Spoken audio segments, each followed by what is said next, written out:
ஒரு பஸ்ஸு நைட்டில் பார்த்தீங்கன்னா ஃபுல் நைட்டில் போய்கிட்டு இருக்கு, பயங்கர குளிர். அந்த ஜன்னல் ஓரத்தில் இருக்க கண்ணாடி கதவை வந்து ஒரு அம்மா இழுத்து மூடுது, குளிருதுன்னு.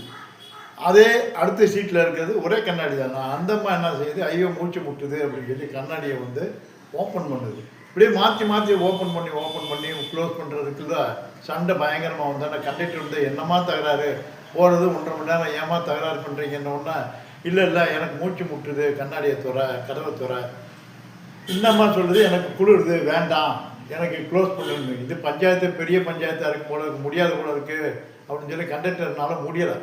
கடைசியில் பின்னால் இருக்க சீட்டில் இருக்க ஒருத்தர் என்ன பண்ணுறாரு, இங்கே வாயா அப்படின்னு சொல்லி கூப்பிட்றாரு கண்டக்டர். என்னங்க அப்படின்னு, நான் சொல்கிற மாதிரி செய்யி, ஒரு 1/2 மணி நேரம் கண்ணாடியை திறந்தே வை, அந்த அம்மா வந்து குளிரில் செத்து போயிடும்.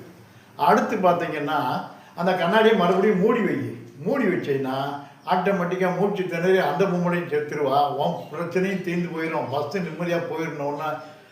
என்னையா கொலைக்கேஸில் என்ன தள்ளி விட பார்க்குற, இதெல்லாம் நியாயமாயா நல்லாவாயா இருக்குது அப்படின்னா, இந்த பஞ்சாயத்து முடியணும்னா இப்படித்தான்ப்பா பண்ணணும் அப்படின்னு.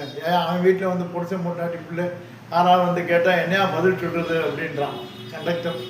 உடனே அவர் சொல்கிறார், அந்த பஞ்சாயத்தே வராது உனக்கு, கவலையே படாத, யாரும் வந்து கேட்க மாட்டாங்க அப்படின்னு. நீ எப்படியா அவ்வளோ உறுதியாக சொல்கிற? அந்த 2 பொம்பளைய புருஷரே நான் தாயா, நான் படுற கஷ்டத்துக்கு தாயா தனித்தனியாக உட்கார வச்சேன், இங்கே வந்து சண்டை போடுறாளுகையா அப்படின்றான். 2 பொண்டாட்டிக்கான கதை இந்த மாதிரி ஓடுறப்ப பஸ்ஸில் எவ்வளோ போராட்டங்கள் பாருங்கள். ஒரு இடத்துக்கு போகிறோமா, நம்ம அந்த இடத்துக்கு தகுந்தாப்புல நம்மளை மாற்றிக்கிறது தான் நமது பண்பு.